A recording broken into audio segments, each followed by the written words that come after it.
Suddenly, Neka's body ached off the ground, a scream tearing from her throat. Her usually gentle eyes blazed with an unnatural light. A voice, not Neka's, echoed in the shrine, filled with rage and sorrow.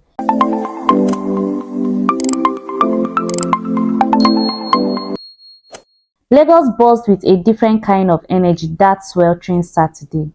The air thrummed with juju music, spilling vibrantly from the massive marquee erected in Chief Uzodinma's expensive compound. Inside, a vision in coral and gold, Neka awaited her groom Chike. Her laughter, usually as bright as the sun, was a nervous chime. Neka was Igbo royalty. Her skin, the color of polished ebony, gleamed beneath the fairy light. Her gele, a traditional head wrap adorned with gold coins, shimmered. Everyone whispered about her beauty, a beauty untouched by the Lagos grime. But beneath the flawless facade, a knot of unease tightened Neka's stomach. Her bridesmaid, her friend since childhood, fused over her veil. Each touch sent shivers down Neka's spine. Her prickling sensation that wasn't from excitement. Just then, a melody unfamiliar yet hauntingly beautiful drifted in. It wasn't the juju music, it was softer, like a song from a dream. Neka's eyes darted around the room, searching for the source. Neka, relax, said Ada, her closest friend. It's just the wind playing tricks. But Neka wasn't convinced. The melody felt urgent. It seemed to beckon her, calling her name in a language she couldn't understand. As it swelled, a chill swept through the room, the fairy lights dimming momentarily. The bridesmaid huddled closer, unease creeping in. The music abruptly stopped. The doors flunked open, and a hush fell over the crowd. Everyone expected Chike, but instead it was his cousin Emeka, his face pale. "Where is Chike?" boomed Chief Uzodinma, his voice tight. Emeka stammered. He's gone." A note, he said, his voice trailed off as he saw Neka, her smile turning brittle. He handed her a crumpled piece of paper. Neka's heart hammered against her ribs as she unfolded the note. Chike's loopy handwriting scrawled, "Forgive me, Neka. I can't go through with it. Find your happiness elsewhere." The word dissolved in a blur. The moment she was standing proudly, the next a scream ripped through her, a primal cry of pain and betrayal. Chaos erupted, guests buzzed with concern. Neka's mother, tears welling in her eyes, held her daughter close, but Neka wasn't there. Her eyes, vacant and unseeing, stared ahead. The haunting melody returned, louder this time, swirling in her head, drowning out the murmurs around her. The wedding was called off. Neka was rushed to a renowned doctor known for treating special cases. Days blurred into weeks. Neka spoke incoherently. The melody, a constant companion. The doctor, a wizened woman with kind eyes, shook her head. "It's not a physical ailment," she said gravely. "It's something deeper." Whispers began. Some blamed jilted love, others dark magic. Ada, determined to help her friend, started digging. She discovered an old woman known as Mama Ngozi, living on the outskirts of Lagos. Rumor had it she possessed ancient Igbo knowledge. Skeptical but desperate, Ada ventured into the heart of sprawling slum. Mama Ngozi, hunched and frail, lived in a ramshackle hut. Ada explained Neka's predicament. The old woman listened intently, her cloudy eyes boring into Ada's. Finally she spoke, her voice raspy. "The melody is a siren song, a call from the spirit world." A gasp escaped Ada's lips. Mama Ngozi explained that sometimes souls get tangled between worlds.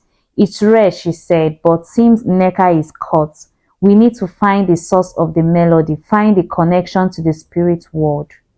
As dawn painted the Lagos sky a fiery orange, Ada and Mama Ngozi arrived at Neka's ancestral home, a quiet village nestled amidst lush greenery. They found Chief Uzodinma, his face etched with worry. He pointed them towards the village shrine, a sacred place where generations of Uzodinmas had been laid to rest. Here the melody was deafening. Neka, brought from Lagos, lay limp. Mama Ngozi, her face grim, examined the ground around the shrine. Her wrinkled finger traced an intricate symbol etched into the stone floor. "This is Obanje," she muttered, a tremor in her voice. Ada, confused, looked at her. "Obanje, a spirit child," Mama Ngozi explained, lowering her voice. "Known to come and go, bringing misfortune. It seems Neka is the vessel, but something has awakened the spirit within her." Chief Uzodinma, catching the last part, paled. "But Neka is my only daughter." There were no signs. Shame flickered in his eyes. Mama Ngozi, sensing his distress, continued, "Sometimes the signs are subtle. A high fever as a child, an inexplicable illness. Perhaps you dismissed them." Chief Uzodinma hung his head. This explained the string of misfortunes that had plagued him before Neka's birth. Now the fear of losing his daughter gnawed at him. Mama Ngozi began the ritual. Chants filled the air, a mix of Igbo and ancient tongue Ada had never heard before. She watched as the old woman placed strange herbs and powders around Neka, their scent pungent and acrid. As the chanting reached a crescendo, a gust of wind swept through the shrine, carrying with a chilling moan. Suddenly, Neka's body ached off the ground, a scream tearing from her throat. Her usually gentle eyes blazed with an unnatural light. A voice, not Neka's, echoed in the shrine, filled with rage and sorrow. It spoke of a life stolen, a promise broken. Mama Ngozi, unfazed, continued the ritual. She poured a concoction down Neka's throat and began a soothing song, a melody that fought against the haunting one. Slowly the light in Neka's eyes dimmed, replaced by confusion. When Neka finally opened her eyes, she looked around. Dazed, recognition flickered in her gaze. As she saw Ada and her father, relief washed over them, tears welling in their eyes. Neka spoke in a weak voice. "What happened?" Mama Ngozi explained everything, the Obanje spirit, the ritual. Neka listened, bits and pieces of a forgotten past coming to light. A memory surfaced, a young girl full of life, promised a beautiful future, a future that was cruelly snatched away. The spirit, appeased by the ritual, had finally been released. Neka, however, bore the scars. The warm, vibrant melody now held a tinge of melancholy, but something had changed within her. She was stronger, her eyes holding a newfound wisdom. Chike's betrayal was a deep wound, but Neka wouldn't let it define her. She had faced the spirit world and emerged victorious.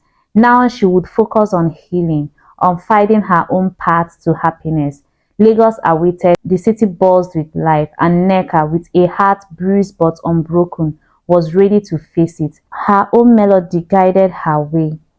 So guys, this is the end of the story. Hope you love it. I would love to hear your thoughts at the comment section.